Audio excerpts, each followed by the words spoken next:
Okay, so what we need to look at now are the factors that affect mortality rates and how we typically see it applied.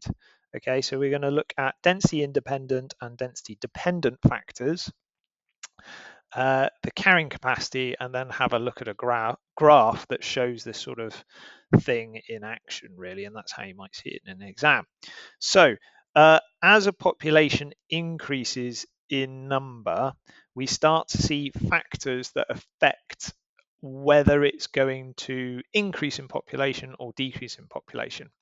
So the first factor we can look at is density independent factors. So this means it's not affected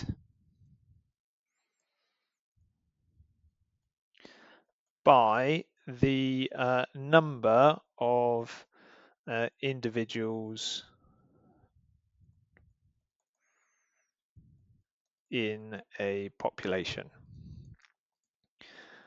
So the examples of these are things like droughts, floods, or even something even more extreme like a volcanic eruption.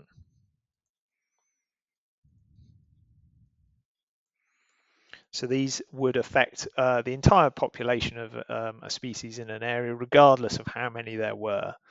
So these are sort of quite extreme events typically, and they're very sort of abiotic. They're not created or caused by living things. The next thing to look at is density dependent factors.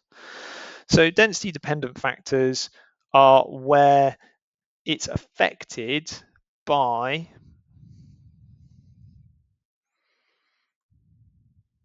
the size of the population.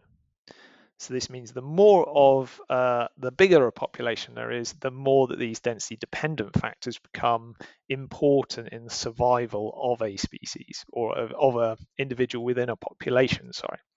So a really key example of this would be food supply, because the more individuals there are in a population, the greater the competition for a limited amount of food. Then you have things like disease. Disease is spread much more easily between closely packed individuals.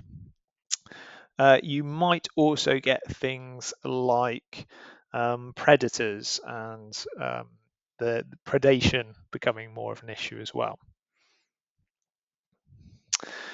These two factors then produce something which is called carrying capacity, which is the maximum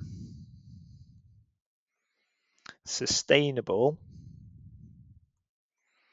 population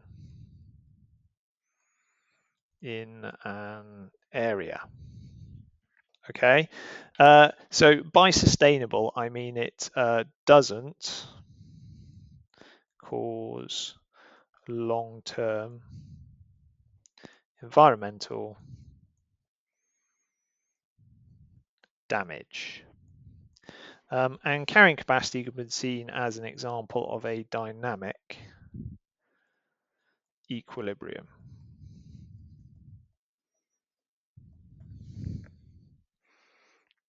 Okay, so to finish off with, this is how we usually see these factors being applied. You'll see them in a graph like this. So you have one axis down here, and this is population.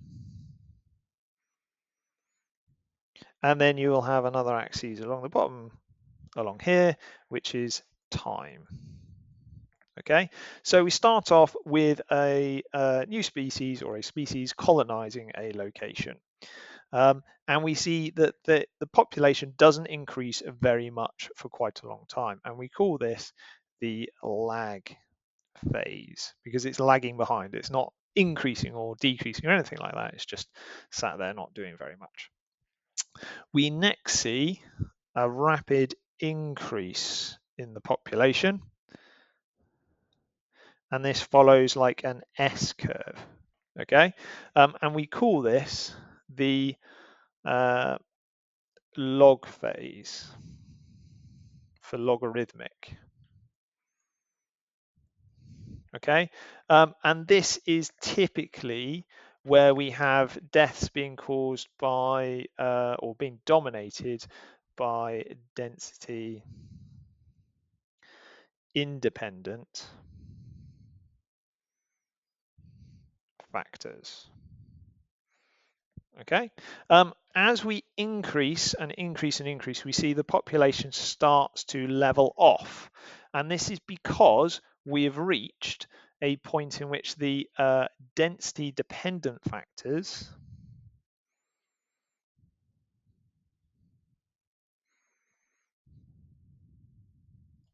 are pretty much preventing further population growth. They're sort of pressing down on the population and causing it to level off. But because it's a dynamic equilibrium, what you typically find is the population will vary up and down around what we call our carrying capacity.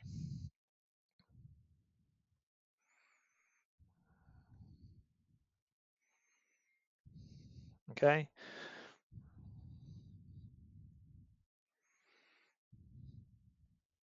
And you can see that these density dependent factors are preventing the population from increasing above the carrying capacity and causing that long-term environmental damage.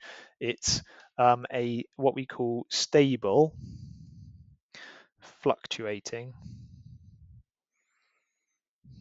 phase. And an established population in an established habitat, this is a sort of population increase and decrease around the carrying capacity we'd expect to see. Okay, and the lag phase and the log phase are what we'd see when a species is colonizing a new area potentially.